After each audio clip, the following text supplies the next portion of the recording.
చెప్తుందంట ఆమె ఇందిర, మా హర్షాని అడుక్కో నువ్వు, హర్షాని భార్గవిని అడుక్కో అని చెప్పింది. ఉన్నాయి నా దగ్గర అని చెప్పిన మాటలు. ఆమె అమ్మాయి ఏంది వాళ్ళ నీళ్ళని అడుగుతుండావు కదా అంటే, తీసుకున్న వాళ్ళు ఫోన్లు ఆపేస్తుంటే అడగబడలేదమ్మా అంటే, మా హర్షాని మా భార్గవిని అడగమంటావు అంటే అడుగు అని చెప్పి బాగా తెపరాయించుకొని మళ్ళా వాళ్ళని అడగబాక వాళ్ళని ఎందుకు అడుగుతావు అంతే, ఇంకిచ్చేది చెప్పరనమాట. వాళ్ళని అడగబాక అంతే అయిపోయి. హర్షాని అడిగా,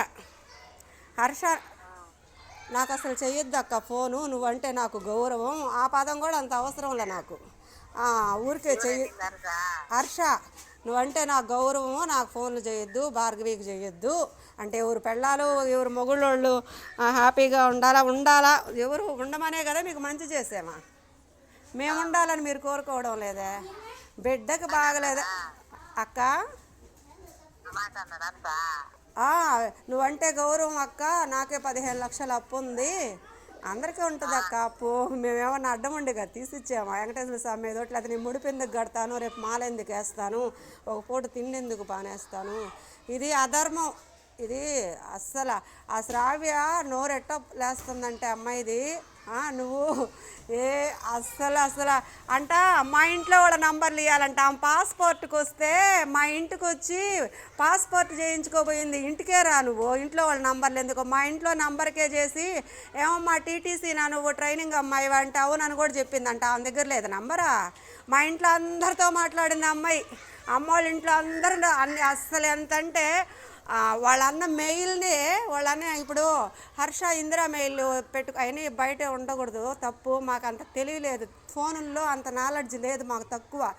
కంప్యూటర్లో చేసేవాళ్ళు, వాడు వాళ్ళ అమ్మ మెయిల్ పెట్టుకొని మనం ఏ ఫోన్ చేసినా వాడికి పోయేదనమాట డబ్బులు అడగడానికి, కొత్తల్లో అజలానే కదా అడుగుతున్నాడు మా డబ్బులు అన్నా అని,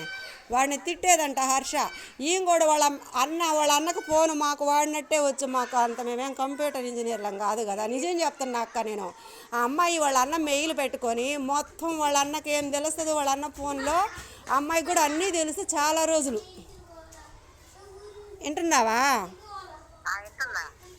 ఆడేమైందంటే మనం ఏమన్నా చెప్పకపోతే కూడా అంటే, మా పిల్లప్పుడు ఎవరికి ఏం చెప్పరు, ఇట్ట అన్నారు ఎవరు ఏం చెప్పిందిరా, ఈ పిల్ల మొత్తం వినేసి హాస్పిటల్ కాడ అక్కోళ్ళకి చెప్పించేసుకొని, అక్క ఉండింది కదా చాలా రోజులు అక్కడ మందిరక్క, ఎన్ని ఒక 10 రోజుల దాకా ఉండిలక్క, అన్నీ మెల్లగా చెప్పించుకొని ఏడొచ్చి గుండమ్మకి అంటే వీళ్ళు చేసినవి ఉంటాయి కదా కష్టపెట్టినవి అన్నీ, ఎవరు ఆయన ఉత్తరాలు రాయడం మొత్తం అంతా మాటల్లో అంటుంటారు కదా, ఇటు చేశారు కదమ్మా ఇటు చేశారు కదమ్మా, అది పనిగా ఉండింది అమ్మ, ఎవరు పిలవకపోయినా కూడా ఉండి అన్నీ చెప్పించుకొని అన్నీ వచ్చి ఏడు చెప్పి, అసలు నాకే లాస్ట్లో ఎవరన్నా అడుగుతుంటే అని చెప్పి ఇలా చెప్పేవాళ్ళం 20 ఏళ్ళప్పుడే చెప్పమా.